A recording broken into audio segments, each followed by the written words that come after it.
Good afternoon. Welcome to this week's What Comes Next Live, coming to you for the live audience at 5 p.m. Tuesday, and for the larger podcast audience, whenever you feel like it. My guest this week is, I'm going to feel my age at newly 57, a young man called Sam Roots, a fellow resident of London, and we met through the Liminal community a while ago. And he's a deeply interesting person who assures me he is not a bot when he's posting on Twitter, which is a reference to a Turing test conversation we just had before we went online. He has a microbiome which I think I understand, but I'm sure he can give some context to. And anyway, it's just going to be great to chat with Sam for half an hour. Good evening, Sam. How are you? Good evening, Tom. Very well, thank you. How are you? Doing good. Small talk out of the way. Tell us about yourself.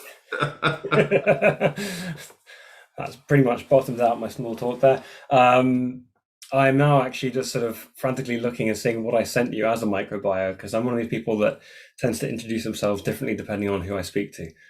But yeah, give me some leads. What did I say? You said you solve problems at the intersection of technology, people, and business. You've been a research scientist, designer, economic analyst, strategist, and startup founder. And today you help organizations and public and private sectors innovate and become more customer-led, working by curating environments. So I'm a management consultant. That's what that means. But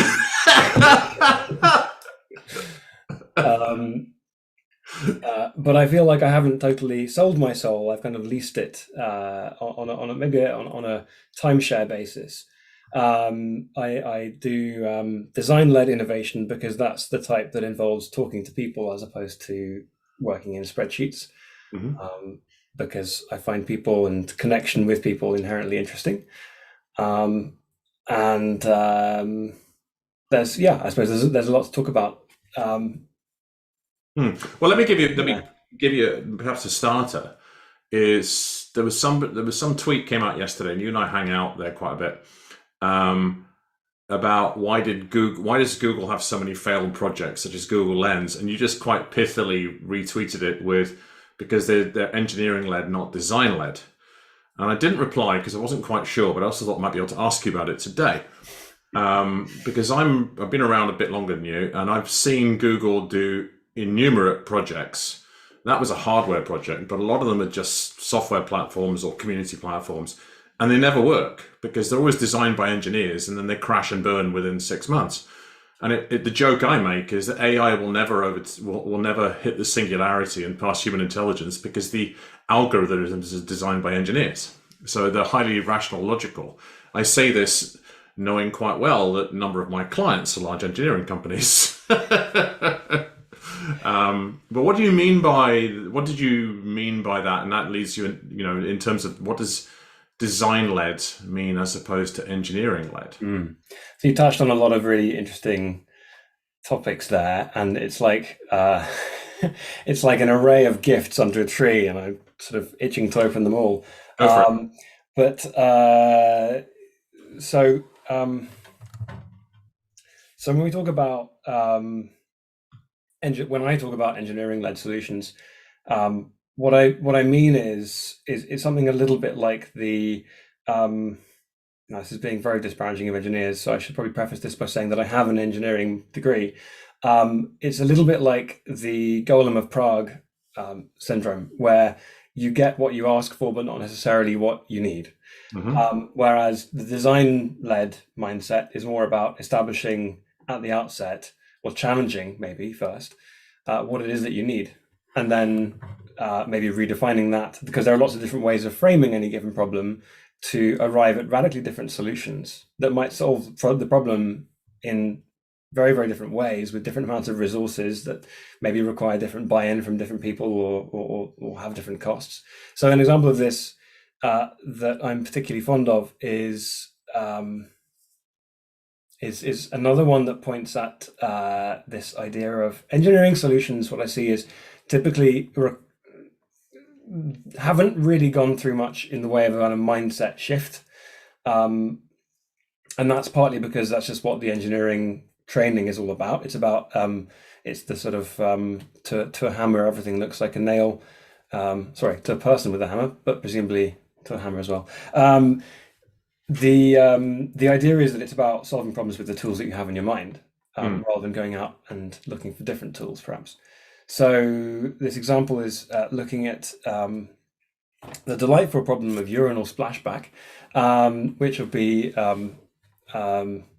possibly of relevance to half of your audience, I don't know. But this idea that to prevent this unsightly and uncomfortable situation, there is an optimal shape of the fin in the middle of a urinal that reduces the splashback. And so a team of engineers at a university in America spent a sizable budget positioning a stream of water over different models of urinals that had different shapes, and they arrived at the perfect urinal that would not splash back. Whereas I think it was actually an idea of one of the cleaning staff at Schiphol Airport in Amsterdam. They realized that you could get exactly the same result of zero splashback by getting people to pee in a certain part of the urinal, and the way they got everyone to do that was by painting a little fly on the ceramic. So you have the same problem, and you have two very different solutions. One by changing the environment, and one by changing the behavior. Yeah, when I'm listening, I'm thinking about. I'm thinking about one of the things I do quite often is work with leaders on vision and strategy. And what I find often when you work with engineers is that they tend to leap towards the solution with what's in their mind right away, rather than actually really doing a bit of design thinking and really thinking through what's the problem we're trying to solve for. And it makes me think is that they weren't actually solving the same problem in your case. Like they thought they were, but the cleaner at Schiphol Airport was going, the problem isn't having the optimal diffusion of the stream of liquid. The issue is that people don't point the liquid in the same place, because if they do, it's already optimal. Mm-hmm. It makes me think about people like Dyson who've come up with radical new designs. And I remember when my youngest son was 12 a number of years ago, I took him on a trip to see the Falkirk wheel, which is, I don't know if you're familiar with it, but it was a Millennium project up in Falkirk in Scotland. And they solved the problem of reopening the Forth Clyde Canal that had been closed for many years, which used to have something ridiculous like 12 locks to cover a big drop over a hill, right? And they created a wheel that spun around. I'm just busy drawing pictures on video for the podcast audience, which is basically there were big long containers where you can get a narrow boat in there, and basically it took the power of 160-watt light bulb to turn multi-ton vessels, and it's something to do with something Archimedes did back in the ancient Greek age. So went to show my kid that, and he was blown away. It's really beautiful. It's an amazing marvel of a great solution, but applying something from 2,000 years ago. But then there's a little play park around the corner, and there was Archimedes solved the problem of how to get water uphill.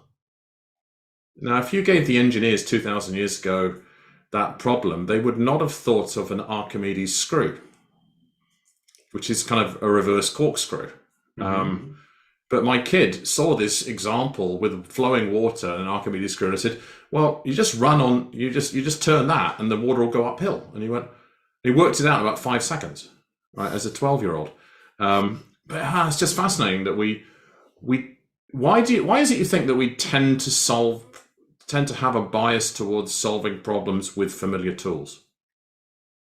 I think you've answered the question in your own question. I think it's to do with, if you think of tools, I'm making a bit of a leap here, but apparently it's the way my brain works. If you think of tools a bit like language, a tool could be an answer to a question. So if you don't have something in your vocabulary, you're not necessarily going to think to know how to ask the question in a way that can be answered in a certain way. So if you are from a planet where they don't have hammers, you might never use nails. I'm saying this as somebody I've sort of actually migrated from kind of making to much more thinking in what I do in work. these days. But language is a crucial part of it, and being able to express and frame a problem in a way that, I mean, you can basically lead somebody through a solution by how you ask the question and how you frame the problem. But that's why, I mean, when I say design led, and going back to the original question, design led is it's design led innovation is a practice that borrows a lot from design process and product design in particular, where you watch people using the tools that you're trying to redesign, or you watch people behave in a way that is natural to them, and then you document it, and the skill in that lies in identifying what is, it's the very subjective thing of identifying what is interesting, or what is the insight in the player, the user behavior that you're observing, and then basically playing around with that. And that process of play is another thing that people often talk about in design thinking and design innovation, is how you loosen up the conversation to kind of go through maybe a slightly disordered patch, and guiding, if you're working with a client, guiding them through in a way that they still feel safe. Like there's a whole set of specialist skills that rely on being non-specialist in a way. Gosh, amazing how things spin off. You talked about play, and I realized I asked a leading question about it's the familiarity that leads people to use the tools that they have. And there's a guy I met last year called Pat Kane, who's an amazing thinker, and he's another London-based Scot. And he many years ago, wrote a book about play and about the power of play. And he really had it as a kind of manifesto. He's still got the website up. And he was posting the other day, the Scottish government is about to consider following, I think, a very Finnish model of having no formal education for the first year or two of primary school. And it makes me also think about familiarity is because it feels safe and doesn't feel fearful. But if you watch kids play, they have no fear of embarrassing themselves or saying the wrong thing or doing the wrong thing. I'm just wondering, like I've been cogitating a bit on how we can measure different outcomes from the valid empirical experiment that the Scottish government chose a number of years ago after devolution to not charge university fees. Whereas in England, you end up with a massive student debt after 3 years. After Scotland, you get 4 years of university education with zero debt. And how does that work? But what would be the power of, giving people the first 2 years at primary school in a safe environment with trained teachers simply to play and take some of the fear out of uncertainty? And I'm working with a client right now where there's just a frustration and emotions that could be considered negative around the fact that they have absolutely no idea where they're going in the future, and they're used to having all the answers, and they're very aware that they need to sit with this discomfort for a period of time, but it still feels like unsafe, uncertain, unfamiliar, because they know that their organization is moving into an environment in the coming years that will be very different, very unfamiliar, but very liminal, and they won't actually know they don't know what it feels like. They don't know what it will look like, but they're aware that if they pick up the hammer, all they can do is bang in a nail, right? So they're not sure what they're going to need to do with what tools, but they do know it's not going to be hammers hitting nails. So it's just an interesting one to me. This idea of the kind of transition, or maybe inner conflict between structured and unstructured play. It's really, I went through school and university, sort of took a slightly more science track, and that's obviously, there's a very clear right and wrong answer. There's a sense of progression and linearity, perhaps. You can get very difficult, maybe non-linear questions within the bounds of the problem that you're working with. But broadly speaking, you're kind of running on rails. The progression is quite clear, and that was certainly a kind of culture shock, actually, when I stepped off that ladder a step off the escalator, because I go from university, sort of go into a potentially corporate job or whatever, and it's rungs of a ladder. It's progression, and you might have the occasional choice, but it's a question as to whether it's a meaningful choice to make along that path. But then I was freelance for about 4 years, and actually, no, it wasn't the freelance. It was a design school. I did a 2-year master's at the RCA, and that was like a whole education in deciphering, playing with your own objective. Like, what is it that you are doing? What? Actually, talking about AI, that talks back to that objective function with AI. You have like one of the main differentiators between humans and much of AI is that humans can decide on their own objective functions. We can decide what to do. We can decide what to optimize about ourselves, and that basically has kind of a slightly engineering way of expressing the idea of free will. But unstructured play and understanding how you negotiate that responsibility for yourself is, I think, a really important life skill, and probably increasingly important for companies in an age where a lot of different disciplines and criteria for success are becoming much more interdisciplinary, cross-functional, where you need more of a kind of human connective tissue in your organization.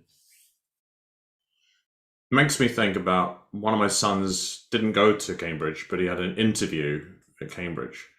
And on the day, they had 2 interviews, and the second one had 3 dons, 3 professors in the study, who, literally one of them is a Nobel laureate, right? And, a couple, and this is in economics, and a couple of other ones. And they asked him, they gave him a case study. They said, we've got you for 40 minutes. Here's a case study. I need you to solve the case study. And he just looked at them and just went, I have no idea how to solve that. I've not been taught how to solve it. This is, no, we're not looking to understand how you can solve a problem. We're looking to understand how you think about solving a problem. So what questions could you ask us that could help you solve the problem? And he told me that. I don't remember much of the rest of the story, but I do remember on a winter's day in freezing cold Cambridge in the winter, he was radiating energy when he came out.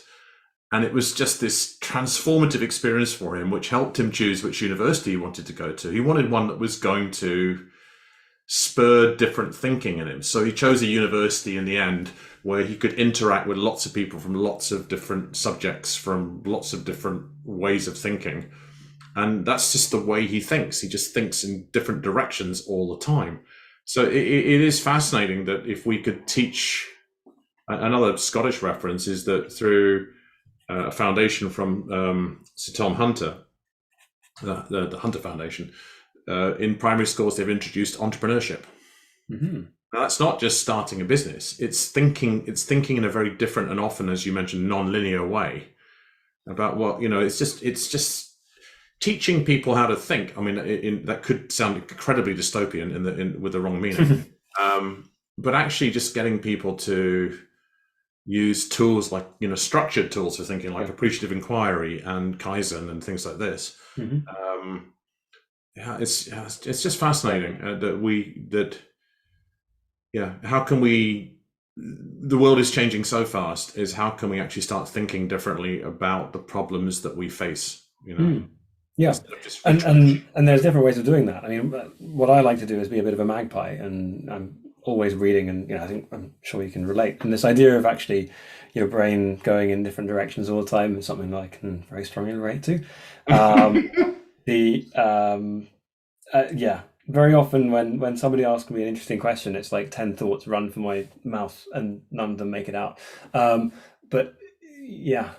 I'm doing as well as I can at the end of the day, and with a little bit of a cold. But the idea of sort of having that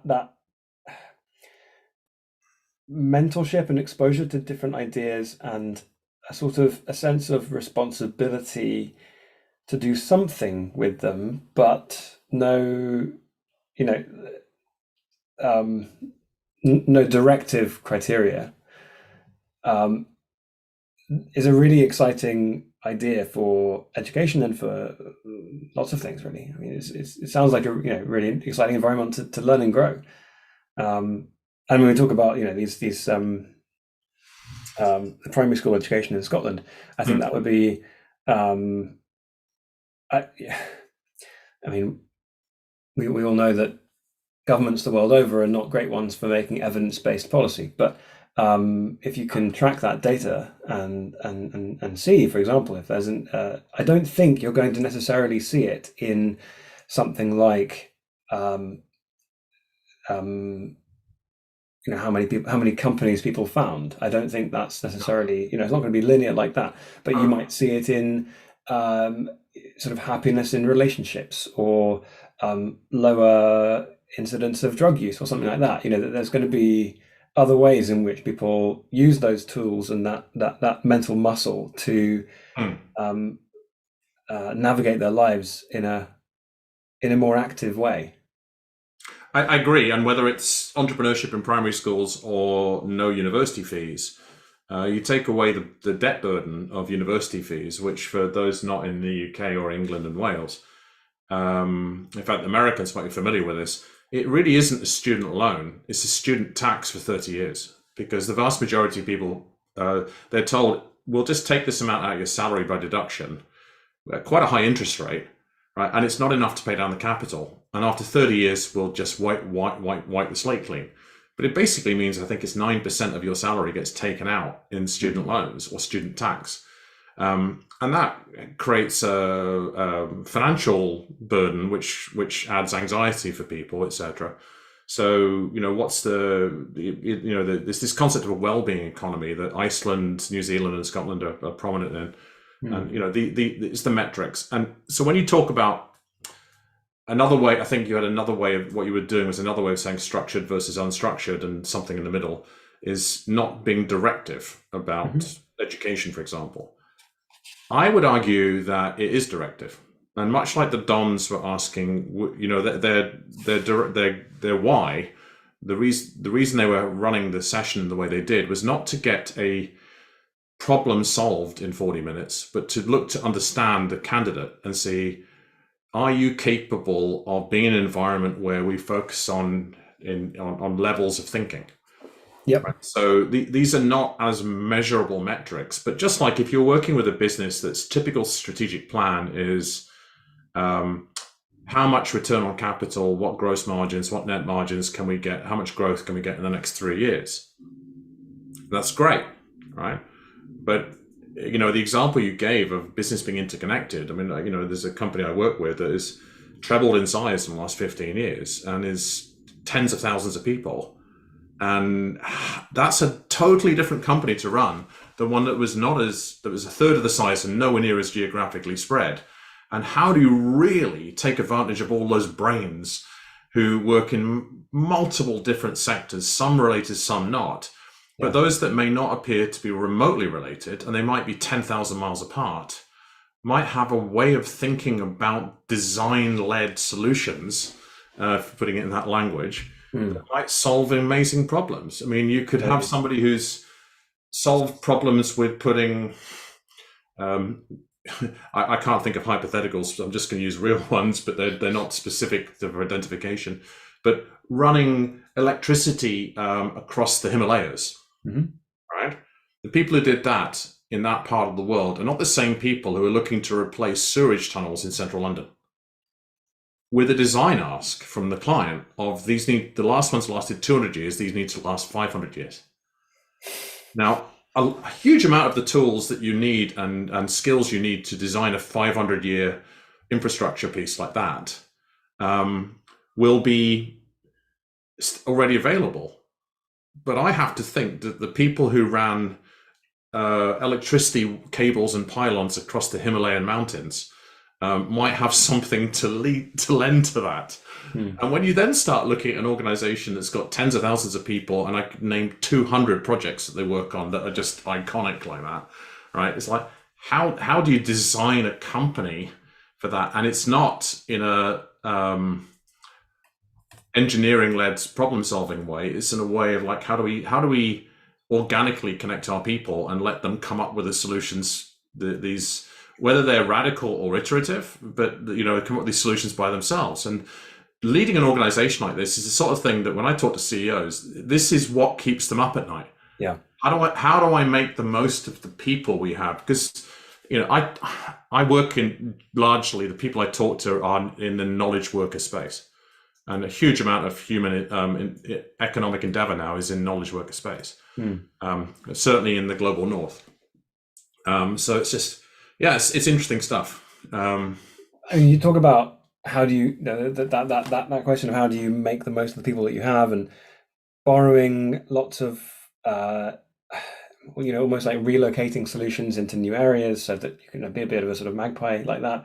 I think a lot of that relies on a couple of things. It's in order to make it happen, even in the first place, it needs curiosity and humility. And it also needs what we've just started talking about in my company, which is psychological safety. And this idea that you can have the cultural permission to make mistakes and to be vulnerable. And I think that's something that a lot of companies in this area are looking at. I'll just pick up on one other thing you said, talking about the different approaches. I mean, actually, the sewer system is another nice example of an engineering solution. The old Bazalgette sewers under London, the sort of 1860s, giant behemoth engineering feat in an era of engineering feats, because that was what they saw as the best way to do it. So there are alternatives to that kind of solution around the world. If you look up, even in early 20th century Japan, there would be a daily collection of night soil from people's homes, and richer people would have more valuable night soil than poorer people because their diet was better, and then that would go and be composted and put on fields. An entirely different paradigm of dealing with sewage, and like it's inconceivable to switch from where we are in London today to something like what you had in East Asia 150 years ago. But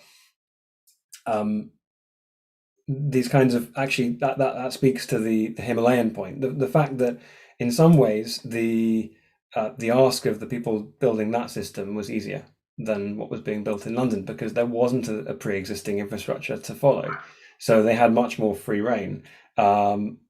So they could kind of come up with whatever was the air quotes best solution to them at the time, based on whatever they had, resources wise and landscape wise. Whereas when you already have an existing landscape, when you already have, maybe if it's, even if it's in the sense of preconceptions, assumptions, certain people might be resistant to certain ideas, there's going to be a strong tendency to follow the path of least resistance. Right. So in some ways, actually, the role of a there's design-led innovation, which is the process, but actually the skill of a design consultant is to understand what that landscape is, and to kind of get what needs to happen in a slightly, I don't know, politically savvy way, organizationally speaking. If I link into that, there's a topic recurring. I mean, you mentioned about curiosity and humility, right? And I've got this concept I developed years ago of saying the 4 attributes of a modern leader is what I call open leadership. And there's 4 of them, and they're really in 2 pairs. And the first pair are brave and hungry. But if you put those in isolation, they could also be highly toxic, fear-driven and command and control. But if you then pair them with the second 2, which are identical with just different words to the 2 attributes you talked about, which are open and humble. And one of my favorite catchphrases is from the CEO of Microsoft, who most people don't even know he is. He's not really a public figure. And people ask him, so Satya Nadella, what do you think we should do here? He says with confidence, I don't know. What do you think? Just that line creates that phrase of psychological safety. So it does make me think about whether you're a design consultant creating an environment for some degree of structure to being unstructured, or whether I think back about facilitating leadership team meetings with a bunch of people who are very accomplished leaders and who want to dive for the solution, and they'll throw things out and they'll look at you as a facilitator, and your number one job is not to let them have a solution for quite some time while letting them feel uncomfortable to a point at which they don't want to kill you. And I can feel the pain that they have. It's like when you sort of gently say, okay, let's put that over there. Anymore? Because actually I was there for a good year and a half or something in that design course I did. Like, that was where my brain was trying to go. I would constantly try to short circuit the process. But it's a process, and it's a process for a reason. I said this to a client the other day. I said, like, let's get you guys all together for a few days and we'll solve the thing that you're frustrated by. It says, but if we do a 2-day offsite, if when we go for dinner on the first night, at least half of you should want to kill me, right, and think I'm doing a rubbish job, right? So a big part of that process is to take 1 or 2 key people that everybody trusts, whether it's the CEO or somebody else, and really prep with them, let them know what the process that the facilitator is running under the surface is, so they can go, we've hit these markers, right? But they're not anywhere, they're contextually way above in terms of flow, the actual specific answers. So they can sit there and people will look to them and go, well, they seem comfortable, right? So it must be working. And it always works. It always just pops after a certain period of time. But I have to say, there are the first, 50 times I did it, there'd be parts of me going, and I'm a recovering accountant. I'm very linear with these things, right? I just was like, this better work. But it always does. Humans, if you put them in a good environment where they can really go back to childhood and play, is one element. It's amazing. They're brilliant, but they've got to go to a part of their brain that doesn't go for the quick solution, and that's where the Archimedes screw comes from, or the new solution, the different solution to something comes from. It's like everyone is, when they're in that kind of knowledge worker environment, everyone comes into the workplace, and even the virtual office these days, but there's a certain performance of business, and you see it everywhere. Everyone's brains, to some extent, is like a part of their brain is always tied up in how am I, how is my performance? How am I doing on stage here? How do I look to my colleagues? Does my boss think I look good? And if you can create an atmosphere where there is the safety to just put that to one side, and how do you think about this little construction of spaghetti and sellotape that you've made? All of that, yes, those very safe experiments like the marshmallow one you're talking about. But I'll give you one. As we wrap things up in a while, and you and I could talk for hours, clearly. I'd had my first overseas holiday in about 3 years last week. And I went to Madeira, all right? And it's a very mountainous island, subtropical. Highest point about 6,000 feet or 1,800 meters. All the rain falls on the north side of the island. All the cultivation is on the south side of the island, or most of the cultivation. So when it was settled, in the 14 and 1500s, they designed a series of levadas, which if you translate from the Portuguese, it simply means things that carry stuff, right? And levar is the verb. So it carries water, and there are thousands of these water channels. So they've now been used for hydropower, but basically they're used to move water for agriculture and drinking and whatever. So they don't have any water shortages on the arid side of the island because they've got all these channels. These channels also are built on low gradients, which all you hear on the tours from the tour guides is it then means that each of them has a pathway next to it. It means you can walk all over the mountains without getting tired, right? What's the question I asked myself from a design standpoint? But I already knew the answer. I said, why do they design them in a shallow fashion so the gradient is not more than 2 or 3%? And I knew the answer because I spent most of my adult life in the Caribbean. And I lived on a very flat island, but the island next door is Jamaica, which is almost as mountainous as Madeira and suffers greatly from roads being washed away and flash floods. And I immediately knew that if you put these water channels too steep, they will be eroded by flooding. Mm-hmm. And I They've got asked little pools where they collect, and the tour guide didn't know this, right? But I asked some Madeira business people, and they went, "That's exactly why we don't do it that way. It's just obvious to us, right? It's like we don't bother telling anybody." And I was just thinking to myself, it's like, why is it appears to be the only place on the world that uses this system? And I would think half of the Caribbean islands could use this for collecting water and moving it long distances. It's just absolutely fascinating. So the reason I mentioned that story is slightly different for listening audience, because sometimes coming up with, Tom's definition of innovation is simply doing different things and doing things differently. It's not massive radical technology, but so is a design-led solution. It's simply thinking things through in a different and more considered fashion that doesn't go for the quick hammer nail solution. And maybe talking to some different people in the process. Absolutely. And a big part of my career has been working internationally and talking to people internationally.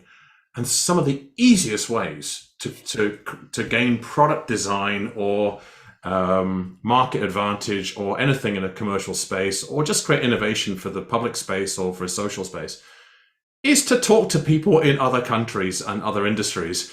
Because if the Jamaicans had actually, if the Caribbean people had actually gone to Madeira, right, they would actually, they would learn about how to move water from people who've done it and created. Well, of course, I mean, I don't know quite the geography of Jamaica, but certainly the history of that island is of a very different kind of agriculture in the early days of settler colonialism. So that would have baked in a certain amount of infrastructure, which then, maybe the path of least resistance at that point might have been just to follow that pre-existing pattern rather than to totally radically rethink it. Yeah. It is fascinating. I mean, obviously, you're largely referring to slavery, and I can only imagine that the people who settled Madeira were an awful. They whitewashed that history a lot, and that's an interesting phrase too. That there were a lot of indentured people and slaves and people who just couldn't, didn't have opportunity in Portugal and went to this island off the Atlantic and did stuff there. But somehow it worked differently. But that goes. Might have also just been the time that it happened. So the 14th, 13th, 15th century, you'd have had to rely on gravity rather than steam. Yeah. Although in mountainous places, steam doesn't work either because you can't get engines up a hill. But no, it does come back to. I mean, I guess I'll finish this thing because I talk about you talk about fear and psychological safety, and if humans could just be a bit less fearful, it's amazing what we could achieve. And I look at my home country of Cayman, Cayman and Scotland are my countries, and I just wish people were less fearful of change. And I think some of that is baked in, not by physical infrastructure, but by social history. And colonialism and slavery are huge parts of that. And the same is true. There is this, we don't know better than the mother country. Whereas if I be political just for a moment, it says, well, I don't think the UK is doing a hell of a good job of showing how it runs a country right now. So if, you look at countries like Barbados was just announced as being the first country to benefit from a massive IMF fund on sustainable energy. But it's not an accident that they've got a brilliant political leader there, who Mia Mottley, who has the confidence and self-belief to try different things. Yeah. I mean, you'd had. I think as an international leader these days, I think the biggest trap is fear and failure of imagination. Yeah, brilliant thought. We could go on for hours, but what sort of pull those 10 or 12 thoughts that are going through your head and try to capture a few closing thoughts for our audience, sir. Oh gosh. Or just one. Playing is good. Don't necessarily work with the assumptions that you have. Ask somebody else what assumptions you have. They might surprise you. Try thinking in different directions. All's good. And meanwhile, you're going to be continuing to timeshare your mind to management consultants. But as you said, there was a lot under the hood of that micro bio you gave me. Yes. Yeah. Many thanks for the conversation. And I think you and I need to get together for a walk around London sometime soon when when you're not timeshared out. That would be wonderful. Yeah, no, it'd be great to see you IRL. IRL, which we've not done yet due to the pandemic for the last few years. Okay, thank you very much, Sam. It's been a pleasure. Thank you, Tom. Likewise. Cheers.